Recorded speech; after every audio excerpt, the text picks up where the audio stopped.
Hey everyone, this is Lydia from Driving to Fly Gardens, and I wish everybody a happy Mother's Day this Mother's Day weekend, and I hope you all got to do whatever you wanted and got pampered very, very well.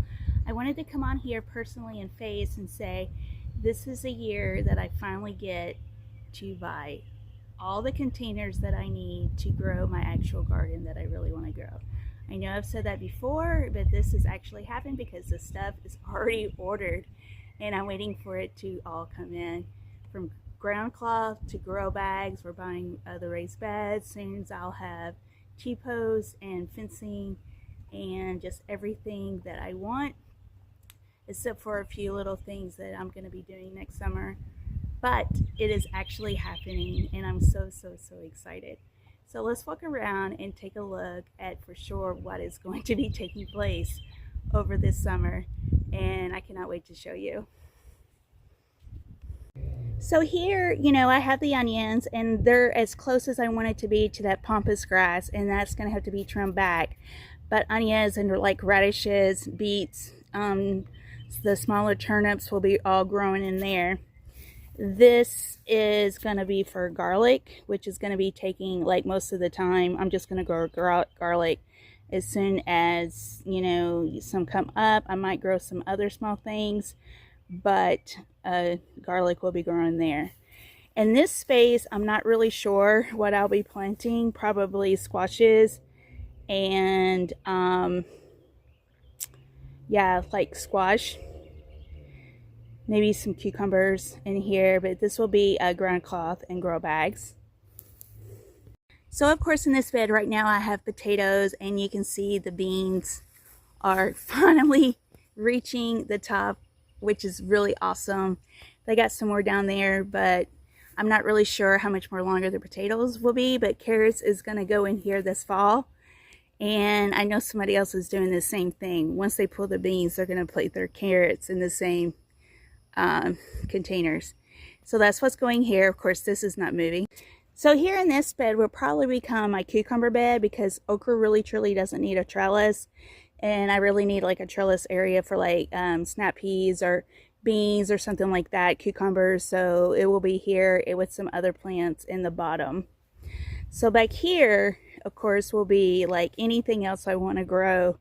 I want to grow pumpkin, watermelon, cantaloupe, everything that I can think of. Sweet potato bags will be coming over here. The potatoes will be growing in grow bags, and all of that will be like in this whole area. Of course, over here will be tomatoes and peppers and like basil and other things like that growing. I did get a new bed. See, it's coming true. I'm so excited. It is so coming true. And there will be another one. And these first 3 beds will, there will be 4 beds, be nothing except for tomatoes growing into them.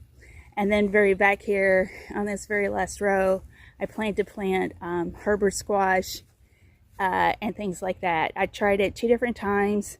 The second one was doing better, but of course the grass choked it out. So over here in the berry patch, the elderberry tree will be moved. It's going to be moved to the property line between me and my other neighbor's house. But I realized that I can get 4 more blackberry bushes in here. My husband's going to be like, what?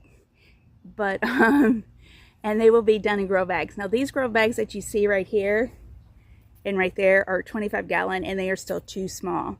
So I ordered lots bigger ones today, 100-gallon grow bags to plant all of this stuff in, and so excited to do. Because of that, I'm gonna get probably 3 more raspberry bushes. Definitely one will be the Anna Golden one, and the other 2 will probably be summer or fall bearing. And then I'm gonna get 2 more different type of berries, because I definitely have room to plant them. That grapevine definitely has to be repotted, and even the grow bag they said would be big enough, but it's just not tall enough for the root space. So that's the main reason why I got bigger ones. But I also have a special project that I'll be sharing about later, about another section I'll be growing. The herbs, they will all be placed on top of ground cover cloth, and they will be all like weeded out, and that way I don't have to deal with weeds anymore, and hopefully that will help situate. There's been several that came up as weeds, so they didn't come up as the actual herb that I wanted, and I really think that has a lot to do that they need to be co-stratified. So I'm going to be working on that this fall and winter for sure, because I'm tired of not getting what I want to grow. This is the second year, so all of this will be done. Back here will be like more shade-loving herbs, and over here on this side where I get the most sun will be full sun herbs like rosemary, especially during the winter. Maybe I can keep it alive this year. That would be really, really nice. And of course, all of this will be under ground cloth too, so that's really exciting. So up here in front of the house, you know, I finally got some plants to actually grow. This one is a 4 o'clocks, and I found out that it's more of a cold-loving plant. That's the reason why it never grows in the summer. That's good to know, but they're like starting to come up. These pansies are hanging on, but I don't know how much longer they'll last because they're also a cold-loving. But what am I going to do with all of those containers that I have my berry bushes and grapevine in? Well, they're going to come up here so I can grow more flowers in front of my house. And this probably will be all placed with ground cloth too. And it'll probably all be placed with ground cloth all the way I to the crepe myrtle tree. So a lot of things will be moved around, and I might not dig up that grass, probably just cover it. But of course, you know that I also have jonquils, March flowers, daffodils down in here, and I'll probably dig those up and put the bulbs in containers. But thank you guys so much for watching. This is what is actually happening. It's actually happening. And I have another special announcement that I will make once I start getting that product in to actually show you guys. So I'm so excited. Thank you guys so much for watching, and have a great day.